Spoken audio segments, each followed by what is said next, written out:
Hi, I forgive the poet. I wish you enjoyment and the utmost horror. Do not forget to subscribe to the channel and activate the bell button to receive all new on the channel. I am happy to join Sameh Al Shaer's family group on Facebook. Let's start.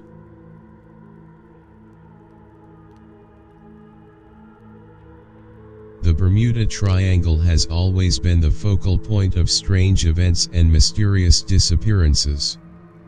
It is located in the sea between Miami, Bermuda, and Costa Rica, and is part of the Atlantic Ocean, and has been home to more than 50 mysterious disappearances during the past century. The story of Flight 19 and the Bermuda Triangle. The legend of the Bermuda Triangle will forever be associated with this fateful flight on December 5, 1945. The 19th flight began at the U.S. Naval Air Force Base Fort Lauderdale, Florida, with 5 TBM Avenger torpedo bombers carrying 14 people, taking off at approximately 2 p.m. of that day during a normal navigational training mission. Flight start. Led by instructor Lieutenant Charles Taylor, an experienced pilot who performed several combat missions in the Pacific during World War II, the flight headed to a training site that was supposed to last 3 hours, known as the first navigation problem. Some of the blasting drills above: chicken and shallow chicks. Flight plan. Their Delta flight plan was to fly east from the Florida coast, bomb a place called Hens and Chickens Shoals, north over Grand Bahama, change course a third time and return southwest to base.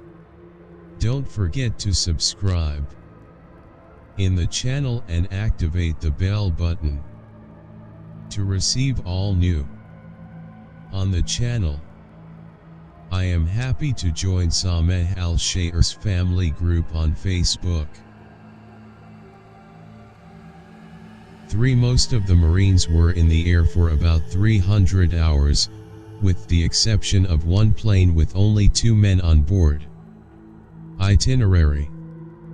At first, Flight 19 went as smoothly as Flight 18 before that day, as Taylor and his team flew over Hen and Shallow Chicks around 2:30 p.m. and dropped their training bomb without incident, but soon the patrol went north on the second leg. Something very strange for reasons that are not yet clear. Taylor was convinced that the plane's compass was broken and that his plane was flying in the wrong direction. Exacerbate the problem. Problems after the front line exploded and brought torrential rain, wind, and thick clouds exacerbated these problems. Flight 19 became hopelessly disoriented.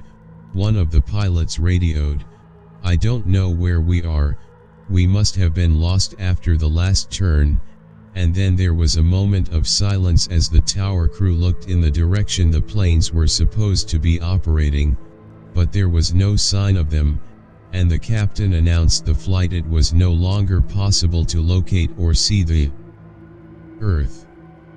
Called for 10 minutes, and when he came back, the captain's voice wasn't.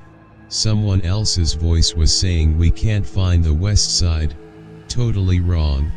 We couldn't tell the direction. Everything looked weird. Even the ocean." Then the tower worked. People learned from the intercepting signals delivered by the flight captain that for some reason it was sent to a pilot another unknown, After 20 minutes of silence, the new commander's voice entered the tower, but it shivered because we couldn't locate. We couldn't ascertain anything. We thought we might be about 225 miles northeast of base, and the disassembler stayed for a while time before he utters his last words to Flight 19. It looks like we have cataracts, which is totally misleading. Rescue trip. Within minutes, members of the tower launched the PBM Mariner rescue plane to nearly the last known location of Flight 19. Don't forget to subscribe in the channel and activate the bell button to receive all new on the channel. I am happy to join Sameh Al Shaer's family group on Facebook. 10 minutes into the rescue flight, they checked into the tower, but this was the last time they returned. Rescue plane lost on flight to Fort Lauderdale. 6 planes and their passengers disappeared for 5 days. Navy Coast Guard personnel conducted an extensive search of more than 250,000 square miles of Atlantic and Gulf waters, but found nothing. No pilots, no wreckage, no life rafts, not even an oil slick. Investigations and their results. An investigation into the accident began, and the resulting air and sea search included dozens of ships and nearly 500 aircraft that roamed thousands of square feet of the Caribbean, Atlantic, Gulf of Mexico, and even parts of Florida and Georgia miles. No Avengers plane flight marks found. Over the next few decades,